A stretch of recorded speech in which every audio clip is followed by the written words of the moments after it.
Hello students, this side Isha Dhiman, your chemistry teacher. Today's our topic is 10th class unit 1st chemical reaction and equations.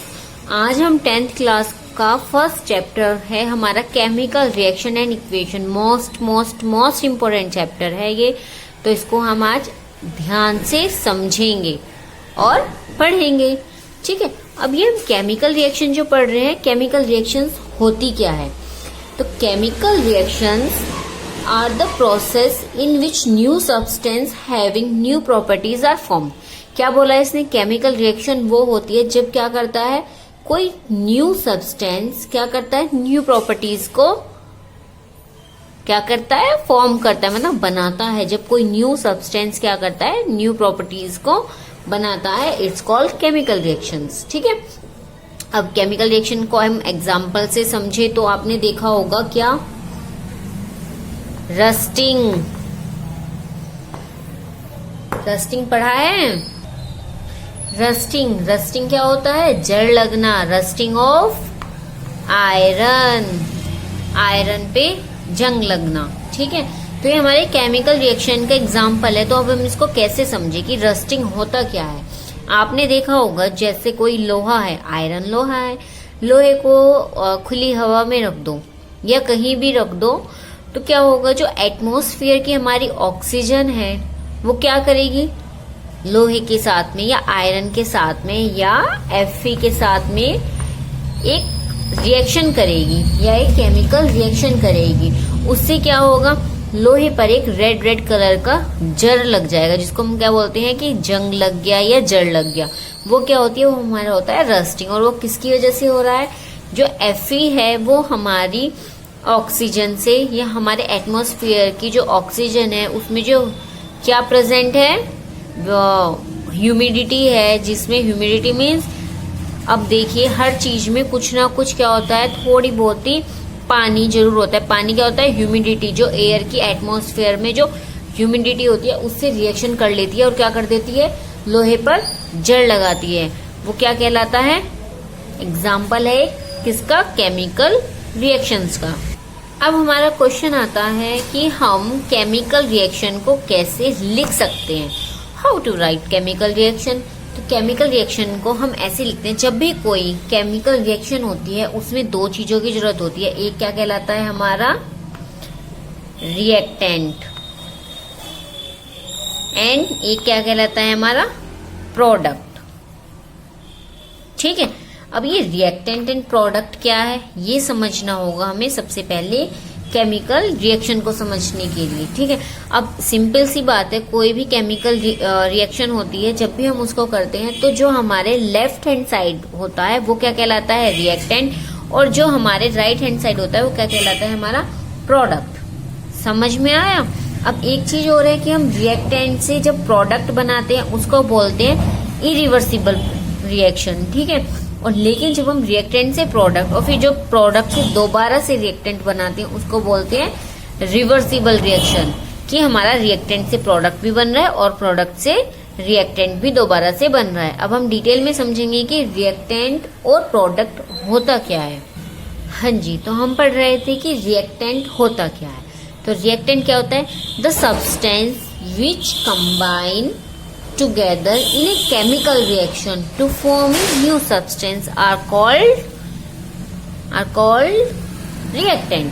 क्या बोला है, वो substance जो combine होकर के, जो मिल करके किसमें, किसी रिएक्शन में या किसी केमिकल रिएक्शन में वो सब्सटेंस जो मिल करके न्यू सब्सटेंस बनाता है वो क्या कहलाता है, हमारा रिएक्टेंट. ठीक है, ये मैं आपको नोट करा भी चुकी हूँ, लिखवा भी चुकी हूँ.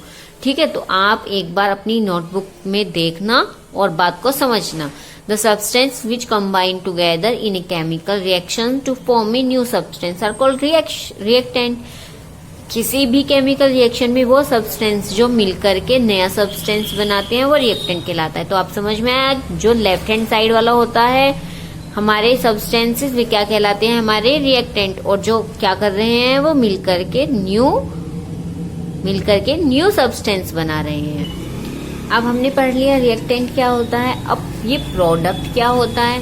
तो प्रोडक्ट क्या होता है, the entirely new substance form after the completion of chemical reactions are known as product. क्या बोला गया है कि जब जो सब्सटेंसेस हैं, जो रिएक्टेंट है, उनसे जब न्यू सब्सटेंसेस जो बन रहे हैं केमिकल रिएक्शन से, वही क्या कहलाते हैं, हमारे प्रोडक्ट। सिंपल है, जो हम किसकी, सब्सटेंसेस की केमिकल रिएक्शन करके न्यू सब्सटेंस बना रहे हैं, वो हमारे क्या है, प्रोडक्ट हैं।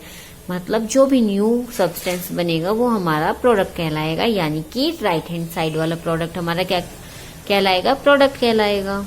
अब अगर हम रिएक्टेंट और प्रोडक्ट को एग्जाम्पल से समझे तो क्या होगा, मान लीजिए कोई ए और बी, ये ए और बी हमारा क्या है, मान लीजिए हमारे रिएक्टेंट हैं, ठीक है। कौन सी साइड हो गई ये, लेफ्ट हैंड साइड। इनसे क्या बन रहा है, इन दोनों के कंबाइंड होने से क्या बन रहा है, हमारा C+O बन रहा है। कुछ भी मान लीजिए, C+D मान लीजिए, C+O मान लीजिए, ये क्या है हमारा, ये न्यू सब्सटेंस बना, तो ये हमारा क्या कहलाएगा, प्रोडक्ट। और ये कौन सी साइड है, राइट हैंड साइड। तो सिंपल है, लेफ्ट हैंड साइड के रिएक्टेंट या सब्सटेंसेस ने मिलकर के न्यू सब्सटेंसेस बनाए और ये हमारे प्रोडक्ट कहलाए। अब एग्जाम्पल देखिए, जैसे Zn क्या होता है हमारा, जिंक और H2SO4 यानी कि सल्फ्यूरिक एसिड। दो सब्सटेंसेस है, दोनों एक जगह कंबाइंड हो गए, मिल गए, तो क्या बना, जिंक सल्फेट बना, ZnSO4, और हमारा H2O हाइड्रोजन रिलीज हो गई। तो अब ये क्या कहलाएंगे, हमारे Zn और H2SO4 ये रिएक्टेंट है, और न्यू प्रोडक्ट हमारा क्या बना, जिंक सल्फेट एंड हाइड्रोजन, ये हमारे क्या हुए, प्रोडक्ट हुए। ओके, अब इसमें हमें एक बात और ध्यान रखनी है, एक बात पे और ध्यान देना है। जब भी हम कोई इक्वेशन लिखते हैं, तो हम उनके नीचे लिखा हुआ देखते हैं कि किसी के नीचे लिखा होगा छोटा सा s, किसी के नीचे लिखा होगा छोटा सा l, किसी के नीचे AQ, ऐसे लिखा रहता, नहीं लिखा रहता। ये क्या डिनोट करता है, ये हमारे जो सब्सटेंसेस हैं उनकी स्टेट, कि वे किस स्टेट में है वो डिनोट करता है। ये स्मॉल n किसको डिनोट कर रहा है, सॉलिड को। ये L किसको डिनोट कर रहा है, लिक्विड को। AQ मीन्स कि जो हमारा सॉल्यूशन है वो एक्वेस है, ठीक है। और क्या हो सकता है, और एक G फॉर हमारा जो सॉल्यूशन है या जो भी हमारा सब्सटेंस है वो गैस है। तो ये बात ध्यान रखनी है कि जब भी हम कोई प्रोडक्ट ले रहे हैं या कोई रिएक्टेंट ले रहे हैं और उससे प्रोडक्ट बना रहे हैं, तो हम उसके नीचे ये भी मेंशन जरूर करेंगे कि वो सॉलिड है, लिक्विड है, गैस है या वो एक्वेस है। ओके, इस चैप्टर में केमिकल रिएक्शन एंड इक्वेशन में हमें केमिकल रिएक्शन और इक्वेशन से ही पढ़नी है, सिंपल सा पता है ये तो उसमें बस इन्हीं छोटी छोटी बातों पे ध्यान देना है हमें। अब हमने ये चीज समझी, अब एक चीज और है, हमने कोई भी इक्वेशन, मान लीजिए एग्जांपल के लिए हम लेते हैं, जैसे ये ले लिया हमने CaCO3 है, ठीक है। नीचे क्या लिख दिया मैंने, इसकी छोटा सा s, इसका मतलब क्या है कि ये सॉलिड स्टेट में है, इसकी रिएक्शन की और इससे हमने CaO यानी कैल्शियम ऑक्साइड, या इसको क्या बोलते हैं, एक इसका और नाम है क्विकलाइम, है ना, क्विकलाइम, ठीक है। तो हमने क्या किया, CaCO3 कैल्शियम कार्बोनेट या लाइम स्टोन, ये नाम ध्यान रखना है, बहुत बार आता है ये। CaCO3 लाइम स्टोन लिया या हमने कैल्शियम कार्बोनेट लिया, एक ही बात है। उससे हमने CaO क्विकलाइम या कैल्शियम ऑक्साइड बनाया और हमारी CO2 गैस ये रिलीज हो गई। तो CaO कैसे बनेगा, ये भी सॉलिड होता है हमारा, ठीक है। तो ये पता चला ना, हम सॉलिड SS ये क्यों लिखते हैं, ये इनकी स्टेट को डिनोट कर रहा है कि ये भी सॉलिड है, ये भी सॉलिड है, लेकिन CO2 क्या बनी, हमारी गैस बनी। अब हमने देखा होगा कि किसी एरो के ऊपर ऐसे साइन बना रहता है। अब ये साइन किस चीज का है, जहां पर भी ये साइन बना होता है ये किसको डिनोट करता है, टेम्परेचर को, ठीक है। और टेम्परेचर या फिर हीट, ये हीट का साइन होता है, और हीट क्या डिनोट कर रही है, हमारी टेम्परेचर को। ओके, एक तो हो गया ये क्या हो गया हमारा एग्जाम्पल नंबर A। अब एग्जाम्पल नंबर B में हम देखते हैं, फर्स्ट तो हमें हीट का पता चल गया कि वो साइन, ये वाला साइन किस चीज का है, हमारा हीट का है। सेकंड है, जैसे हमने कोई ले लिया, क्या है ये CO2 ले लूं, CO2 क्या है हमारी, कार्बन डाइऑक्साइड नहीं CO लेते हैं, चलो इक्वेशन CO ले लिया, कार्बन मोनोऑक्साइड CO2 क्या हो जाती है हमारी, कार्बन डाइऑक्साइड हो जाती है, CO ले लिया, कार्बन मोनोऑक्साइड है, ये गैस है। इसका रिएक्शन करवाई हमने 2H2 किससे, ये 2H2 क्या है, ये हमारा गैस है, ये भी क्या है, हाइड्रोजन गैस। इसकी रिएक्शन कराई तो क्या बन रहा है हमारा CH3OH लिक्विड। ये क्या है CH3OH, ये है हमारी मेथेनॉल। CH3 क्या होती है हमारी, मेथेनॉल, ठीक है।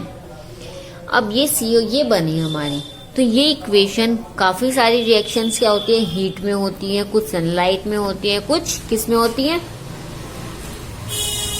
अब जैसे हमने हीट वाली पढ़ी थी उसमें टेम्परेचर था, कितना टेम्परेचर है ये भी तो पता होना चाहिए। मान लीजिए इसके ऊपर ऐसे लिखा होता है 300 डिग्री सेल्सियस, मतलब क्या है, ये जो हमारी इक्वेशन है या ये हमारी जो केमिकल रिएक्शन है ये 300 डिग्री किस पे, हीट में हो रही है।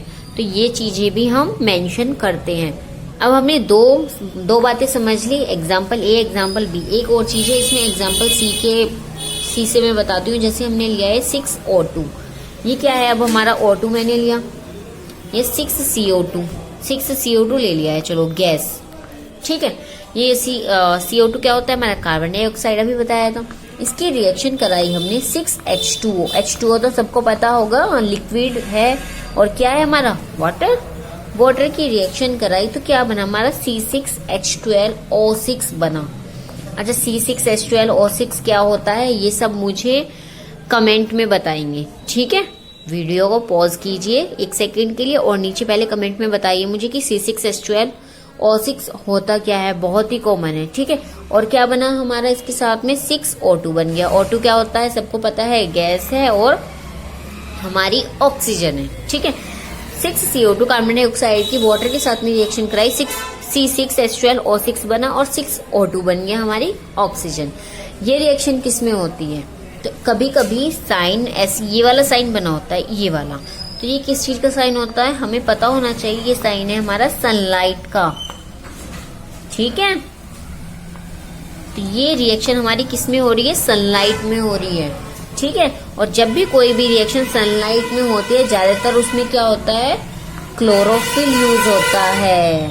ओके, ये बातें हमें छोटी छोटी सी, ये 3 पॉइंट्स हैं, ये तीनों हमें याद रखने हैं। हमारी आगे जब हम केमिकल इक्वेशंस को डिटेल में पढ़ेंगे तब हमारे ये बातें याद होनी चाहिए। ओके, चलिए ये कॉमन सी बातें तो आपको पता चल गई कि केमिकल रिएक्शन एंड इक्वेशन में कैसे लिखते हैं।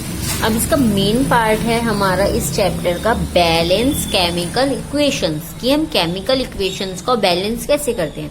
आपने देखा होगा कोई भी केमिकल इक्वेशन लिखी हो उसके आगे जैसे 6CO2 और 2H2O ऐसे क्यों लिखा रहता है, ये आगे 6H2 ये क्यों लिखा रहता है, ये केमिकल इक्वेशन को बैलेंस करने के लिए लिखा रहता है, ठीक है। तो बैलेंस्ड केमिकल इक्वेशन क्या है, equal number of all the atoms in reactant and product are called balance chemical equation. मतलब क्या है, हमारे जो हमारा रिएक्टेंट है और जो हमारा प्रोडक्ट है, इधर ये लेफ्ट हैंड साइड वाला और राइट हैंड साइड वाला, दोनों तरफ जितने भी क्या है नंबर्स हैं एटम्स के वो इक्वल होने चाहिए। मान लीजिए सारे एटम्स मिला करके यहाँ पे हमारा टोटल 40 आ रहा है तो हमारा इधर भी 40 ही होना चाहिए। पहले मैं इसी चीज को क्लियर कर देती हूँ ये कैसी है, ये फिर बैलेंस कैसे करते हैं वो फिर आगे समझाती हूँ। अब जैसे इसी इक्वेशन को देखिए, H2 प्लस Cl2 हाइड्रोजन को क्लोरीन के साथ में रिएक्ट कराया जा रहा है या इनकी केमिकली रिएक्शन कराई जा रही है तो हमारा 2HCl बन रहा है। हमारा HCl क्यों नहीं बन रहा, ये 2 क्यों लगा है, ये हमने क्या किया है, इक्वेशन को बैलेंस किया है। अब देखिए यहाँ पे हाइड्रोजन के 2 एटम्स हैं, ठीक है। तो हाइड्रोजन के कितने हैं, 2 एटम्स, प्लस Cl के कितने हैं, यहाँ पे Cl के भी 2 एटम्स हैं। टोटल कितने हो गए, 2 + 2 4, इधर 4। हमारे टोटल जितने भी एटम्स हैं या जितने भी हमारे नंबर्स हैं वो कितना है, 4 है। अब इधर देखिए, इधर क्या है, अगर हम ये 2 ना लिखें, पहले हमने सिर्फ HCl बना दिया तो H का कितना है 1 प्लस Cl का है 1, तो यहाँ पे तो 2। क्या ये बैलेंस है, इधर 4 है और इधर 2 है, नहीं है ना।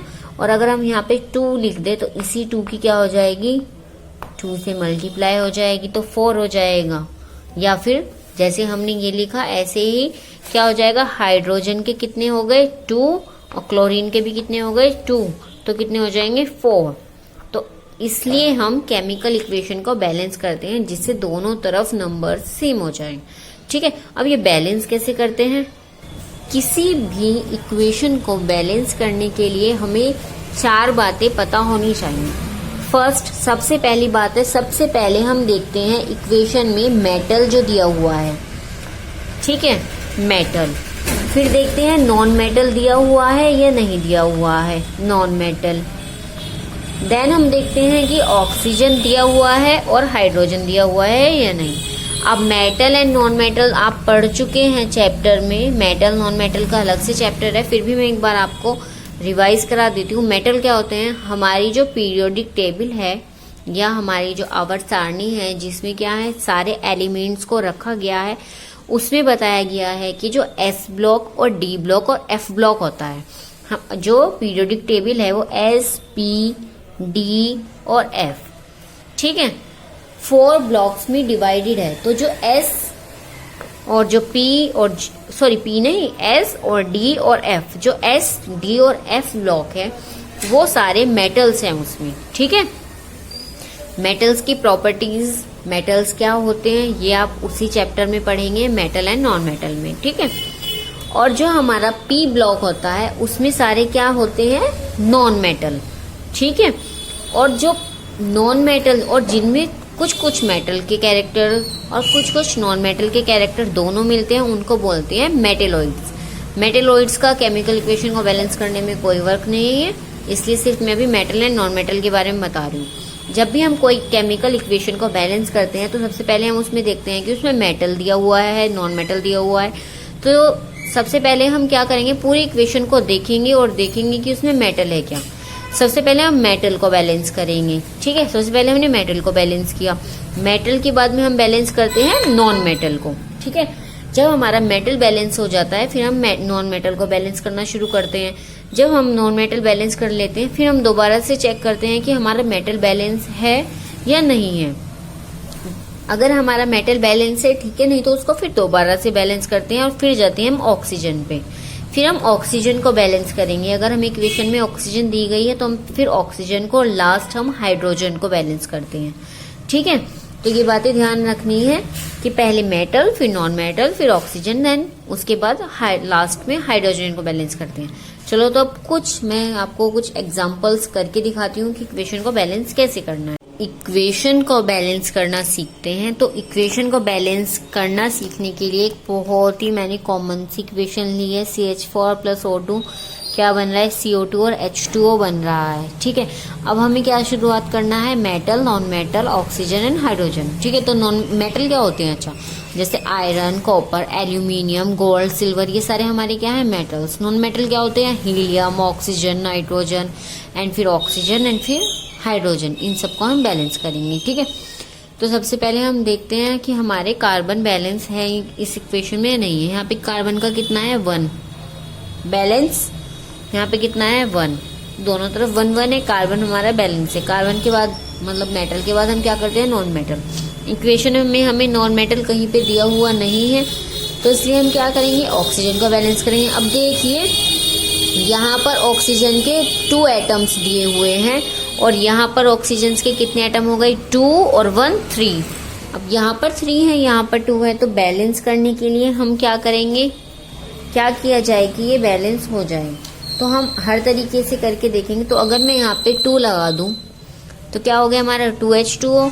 अब यहाँ पे कितने हो गए, 2 2 4 और यहाँ पे कितने रह गए हमारे, 2 रह गए। ठीक है, तो अब मैं यहाँ पे भी 2 लगा देती हूँ तो कितना हो गया, इधर भी हमारे 2 2 4, ऑक्सीजन कितनी हो गई 4 और यहाँ पे भी हमारी कितनी हो गई 2 और 2 4, ऑक्सीजन बैलेंस।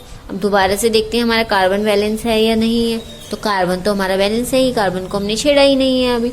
अब देखते हैं हाइड्रोजन। अब यहाँ पे हाइड्रोजन के 4 एटम्स हैं, कितने हैं हाइड्रोजन के, इधर 4 एटम्स, इधर कितने हैं हाइड्रोजन के हमारे 2 2 4, इधर भी 4 है। तो ये हमारी इक्वेशन बैलेंस हो गई है। ठीक है, एक बार हम दोबारा से शुरू से एक बार रीचेक करेंगे। कार्बन 1 है इधर, इधर भी हमारा कार्बन 1 है। ठीक है, इधर ऑक्सीजन कितनी है, 2 2 4 हो गई, इधर भी कितनी हो गई, 2 और 2 4 हो गई। ठीक है, इधर हमारे हाइड्रोजन कितने हैं, 4 हैं, और इधर कितने हैं, 4 हैं। तो इस तरह से हम केमिकल इक्वेशन को बैलेंस करते हैं। चलिए दूसरी इक्वेशन देखते हैं जिससे और अच्छे से हमें समझ में आए। अब ये सेकेंड इक्वेशन में देखते हैं क्या है, एल्यूमिनियम हाइड्रोक्साइड, AlOH का होल थ्राइस, क्या बोलते हैं इसको, एल्यूमिनियम हाइड्रोक्साइड की HCl हाइड्रोक्लोरिक एसिड से रिएक्शन कराई गई है और हमारा प्रोडक्ट बन रहा है aluminium chloride, AlCl3 and H2O water, ये हमारा बन रहा है। अब इस इक्वेशन को बैलेंस करना है। तो मैंने बताया है किसी भी इक्वेशन को बैलेंस करने के लिए हम सबसे पहले क्या देखते हैं, मेटल। तो यहाँ पे देखते हैं Al हमारा 1 है, इधर भी हमारा Al कितना है, 1 है। ठीक है, इसके बाद अब हम क्या देखें और क्या है इसमें, उसके बाद हम नॉन मेटल देखते हैं। ठीक है, तो Al हमने बैलेंस कर लिया है। अब देखते हैं Cl, क्लोरीन हमारा इधर 1 है और इधर कितना दिया हुआ है, 3 दिया हुआ है ना, तो ये बैलेंस नहीं है। तो अगर मैं यहाँ पर 3 लिख दूं तो यहाँ पे 3 क्लोरीन हो गए, यहाँ पे भी क्लोरीन हमारा कितना हो गया, 3 हो गया है, ये बैलेंस हो गई। अब इसके बाद हम एक बार एल्यूमिनियम को दोबारा चेक करते हैं कहीं वो तो नहीं गड़बड़ हो गई। तो एल्यूमिनियम इधर कितना है, 1 है, इधर भी हमारा भी 1 ही है। अब इसके बाद मैंने बताया था ऑक्सीजन को बैलेंस करते हैं। अब ये OH का होल थ्राइस है, मतलब ऑक्सीजन भी कितनी है, इधर 3 है और इधर ऑक्सीजन कितनी दी गई है, हमें 1 दी गई है। तो अगर मैं यहाँ पे 3 लिख दूं तो इधर भी ऑक्सीजन हमारी 3 हो गई। तो हमारा अब ऑक्सीजन भी क्या हो गया, बैलेंस हो गया। देन अब हम देखते हैं कि हमारा हाइड्रोजन बैलेंस है या नहीं है। अब देखिए OH का होल थ्राइस है, तो मतलब हाइड्रोजन यहाँ पे कितने हैं, 3 हैं, इधर कितना है, इधर भी 3 है, 3 + 3 हाइड्रोजन हमारे कितने हैं, इधर 6 हैं। ठीक है, इधर कितने हैं हमारे हाइड्रोजन, 3 2 6, इधर भी 6 हैं। तो ये भी हमारा बैलेंस हो गया हाइड्रोजन। हम एक बार रीचेक करते हैं, एल्यूमिनियम हमारा 1 है, इधर भी हमारा एल्यूमिनियम 1 है, क्लोरीन इधर हमारी हमने 3 की थी तो 3, और इधर कितनी है हमारी क्लोरीन, इधर भी 3 है। ठीक है, अब ऑक्सीजन हमारी इधर कितनी है, 3, ऑक्सीजन हमारी इधर 3 है और इधर कितनी है हमारी ऑक्सीजन, 3, इधर भी 3 है। अब ऐसे ही हाइड्रोजन 3 और 3 6 और इधर 3 2 6। तो आई होप आप सभी को केमिकल रिएक्शन एंड इक्वेशन इस चैप्टर से, जो मैंने केमिकल रिएक्शन को कैसे लिखते हैं, रिएक्टेंट क्या होता है, प्रोडक्ट क्या होता है, केमिकल रिएक्शन को बैलेंस कैसे करते हैं, लिखते कैसे हैं, आई होप आपको समझ में आया होगा। अब ये चैप्टर और भी काफ़ी कुछ है इसमें इंटरेस्टिंग समझने के लिए। नेक्स्ट लेक्चर में पहले हम 1-2 केमिकल रिएक्शंस को और बैलेंस करेंगे और फिर आगे का चैप्टर कंटिन्यू करेंगे। Thank you.